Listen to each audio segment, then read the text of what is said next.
You know that feeling, right? When someone texts you just enough to keep you hoping, but never enough to actually show up. They like your photos at 2 a.m. They send those, "Hey, been thinking about you" messages out of nowhere. They make plans that somehow never quite happen. And you're left holding on to crumbs, convincing yourself that maybe, just maybe, next time will be different. Here's what's happening, and I need you to really hear this, because understanding this changes everything. They're not confused. They're not busy. They're not figuring things out. They know exactly what they're doing. Machiavelli wrote something in The Prince that feels like it was written for this exact moment. He said, "The most effective power isn't the power you use. It's the power you make others believe you might use." Think about it. The breadcrumber doesn't give you commitment. They give you possibility. And possibility? That's more addictive than certainty ever could be. Here's what I mean. When someone fully commits to you, the mystery ends.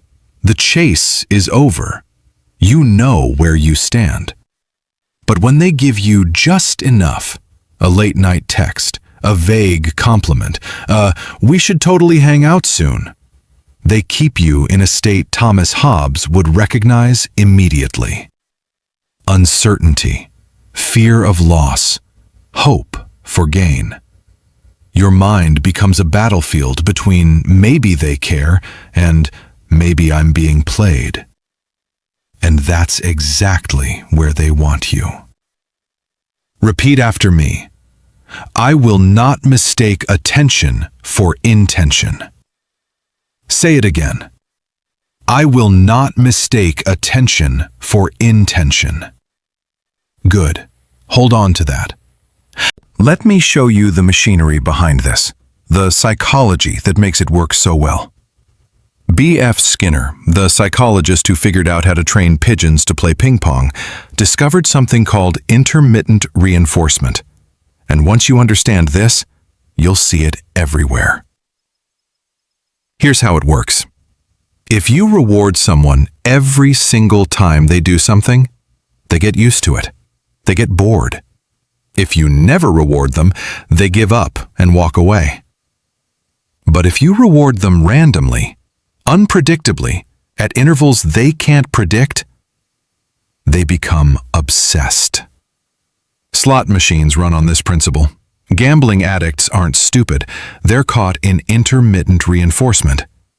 And so does breadcrumbing. They argue about this way. If they texted you every day at 9 p.m., you'd get used to it. It would become routine, expected, maybe even boring. The dopamine hit would fade. But when they text you after 3 days of silence, when they finally respond after you've almost given up, when that notification lights up your screen and you see their name, that hit of dopamine is intense. Your brain lights up like a casino jackpot every single time. And here's the really dark part. Max Weber talked about this when he studied power and legitimacy. The breadcrumber maintains authority over you without ever having to earn it. They don't have to be consistent. They don't have to be reliable. They don't have to actually show up. They don't have to invest. They don't have to risk anything. Because they've trained you to value the crumbs so much that you've forgotten you deserve the whole meal. I want you to think about someone right now. Someone who's been doing this to you. Picture their name in your phone. See it? How many times have you checked to see if they texted? How many times have you reread old messages looking for hidden meaning? How many times have you made excuses for them to your friends? How many times have you told yourself they're just busy when you know that nobody's too busy to send a text? That's not love. That's not even interest. That's control dressed up as casualness. Repeat after me. My worth is not determined by someone's inability to see it. Again, my worth is not determined by someone's inability to see it. So let's dig into the why. Why do they do this? John Locke believed humans act in self-interest, but he also believed in consent, in mutual respect, in reciprocity, the social contract, give and take. Breadcrumbers? They want the benefits of your attention without the responsibility of reciprocating. They want to feel desired without having to be vulnerable. They want to keep their options open while keeping you on hold. Rousseau would say they're exercising power without legitimacy.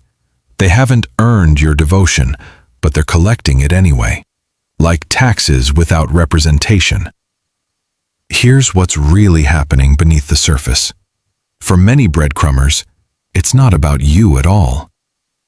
It's about them. They're terrified of commitment, not because of you, but because commitment means accountability. It means showing up. It means being seen for who they really are, flaws and all. It means someone might actually expect something from them. So they keep it surface level. They keep it just attention-y enough to stroke their own ego, to feel wanted, to maintain the illusion of connection without the risk of intimacy, without the vulnerability, without the work. Then, Montesquieu designed separation of powers to prevent the concentration of authority in one place, checks and balances. Breadcrumbers do the opposite. They concentrate all the power in their hands by giving you none. Think about it. They decide when to text. They decide when to respond. They decide when plans happen or fall through. They decide your emotional state for the day. You're left reacting, waiting, hoping, analyzing, doubting yourself. That's not a relationship. That's a power imbalance. But Carl Schmitt said something chilling about power. The sovereign is whoever decides the exception. The one who gets to say, the rules don't apply right now. In breadcrumbing, they decide when the rules apply, when they're responsive, when they're distant, when you matter, when you don't, when your feelings are valid, when you're overreacting. I know part of you is still making excuses for them. They have trauma, they're scared, they don't know how to love properly. And maybe that's all true. But here's what's also true. Their trauma is not your responsibility to heal. Their fear is not your job to manage. Their inability to love properly is not something you can fix by being more patient, more understanding, more available. Repeat after me. I choose people who choose me clearly. One more time. I choose people who choose me clearly. So, what do you actually do? How do you break free? First, you stop feeding the machine. And I mean this literally. Every time you respond to breadcrumbs with hope, excitement, or immediate availability, you're teaching them that this works. You're showing them they can keep you on a string with minimal effort. You're training them to disrespect you. Hobbes said life without structure is solitary, poor, nasty, brutish, and short. Don't let your emotional life become that.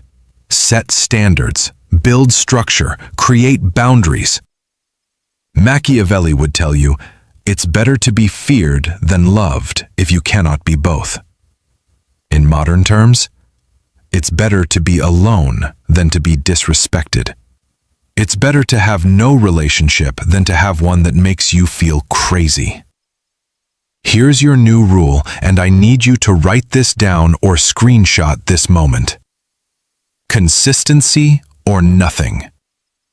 If someone can't show up for you consistently, with their time, their attention, their clarity, their respect, they don't get access to you. Period. Not your energy, not your body, not your hope, not your late-night vulnerability, not your forgiveness, not another chance.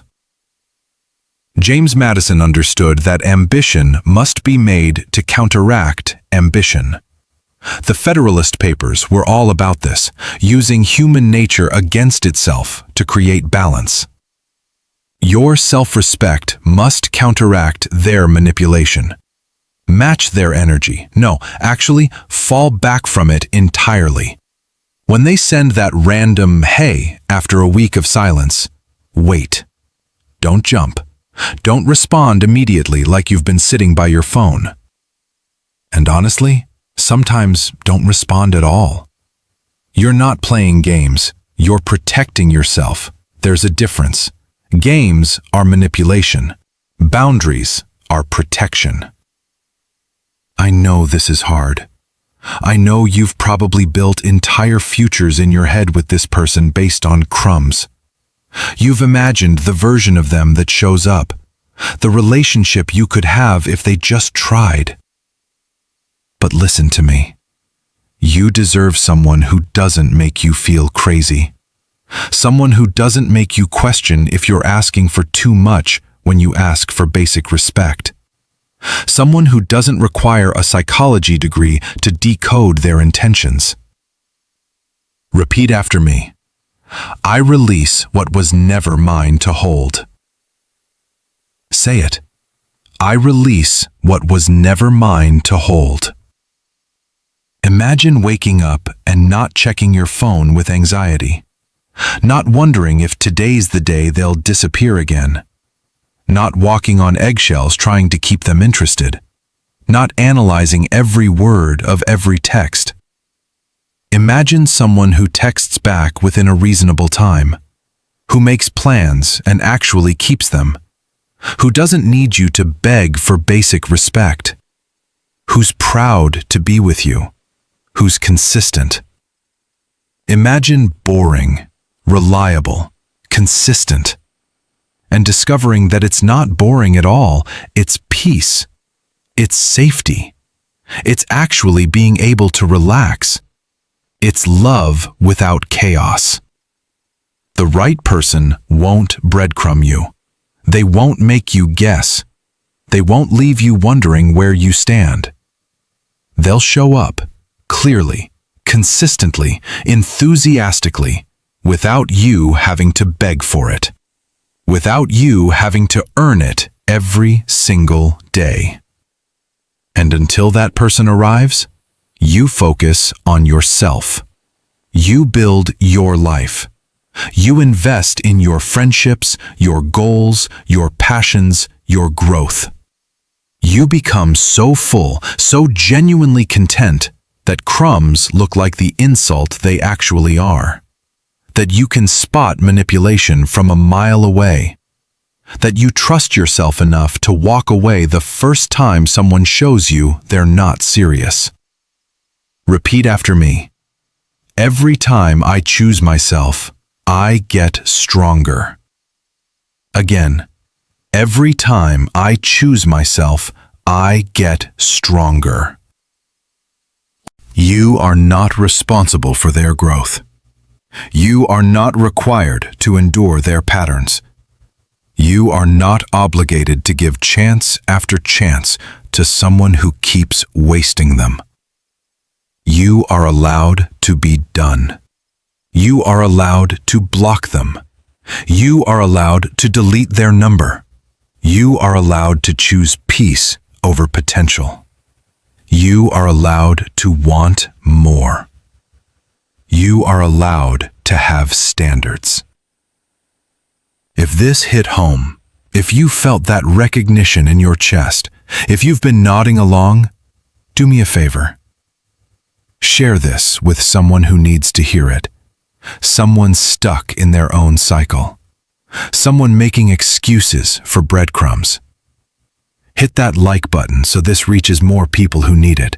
Subscribe because we're going to keep pulling back the curtain on manipulation, on power, on the games people play, and more importantly, how you stop playing them. You're not crazy. You're not asking for too much. You're not too sensitive or too needy. You're just finally seeing clearly. And that's when everything changes. Choose yourself. Choose clarity. Choose peace. You already have everything you need.